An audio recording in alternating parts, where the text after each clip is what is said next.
Hello and welcome to Sister to Sister. You've tuned into a segment featuring 5 beautiful, intelligent, godly women. And what we do is we take the problems of the world and we put it into the biblical perspective. And this one touches all of us and all of you. I know it does. Listen to this.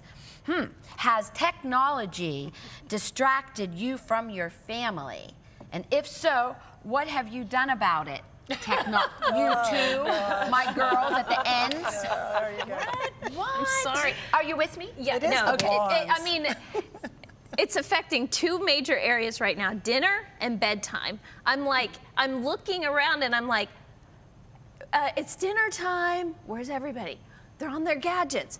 Dinner time, then they bring the gadgets, and then it's a fight to get the gadgets out of their hand into the basket and get it off of the dinner table so we can actually look eye to eye, face to face, and talk and communicate with each other.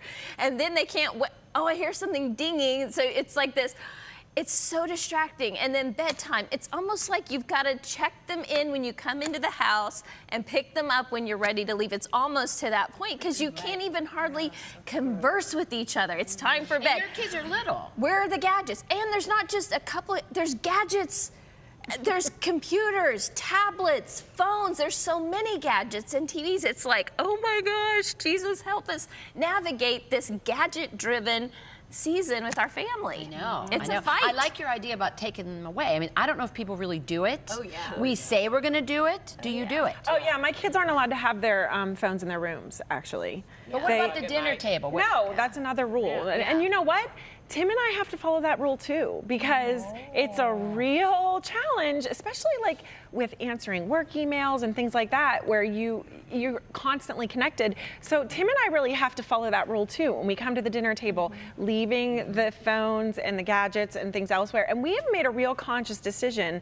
I mean, I've shared this before. Both my husband and I deactivated our Facebook accounts, and we've made a really conscious decision to, after dinner, go outside, do something active with the kids, play with the kids, do something where you're involving something other than an electronic.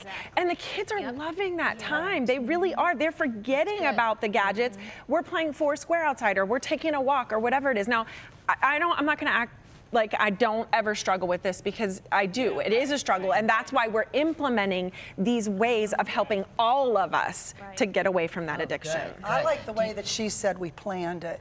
You know, because the plans of the diligent, Proverbs says, lead to abundance. Do you want abundance? You don't want to be robbed. So I think that what you have to do is plan out your day. She said we plan after dinner to go out. If we begin to plan our day and realize that it will lead to abundance, then we can start pulling some of these things away. Now, I'm not so much as a junkie on the phone or the internet and so on, except for work purposes, but I love to watch the news. I'm like a news junkie. So I really have to start curbing I've just begun to curb myself. I'm not going to even turn that on. I'm not going to look at my phone and see what happened before I start praying today. So we make conscious efforts to plan our day so that we don't end up letting the day plan us. Right. Now, you just recently got on Facebook, or are you technology crazy? That's why I was the last one they came to with this part of the question. But I will, you know, we all have our vices, and I would have to say, because the important thing we're talking about here is how technology is affecting our families.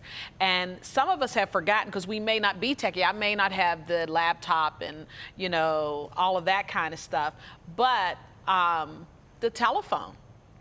Technology of the phone, you know. You're on the phone. So, you know, whether you're taking care of business or not, because you can always justify what it is, but the priority needs to be family. And I'm finding that even when I'm picking my granddaughter up, or we're riding in the car and I'm trying to, let me make this call so I can have this straight. And so then I'm not having conversation with my husband. I mean, we traveled somewhere and I'm riding for 4 hours and I'm like catching up on everything. So I'm making all these phone calls, and that could have been a time of just some intimate conversation with him and I, or just some fun time, but there I am on that vice. So I may not be on Facebook and checking out all my emails, because you email me, I got 3,000 or something emails. Don't try to reach me that way.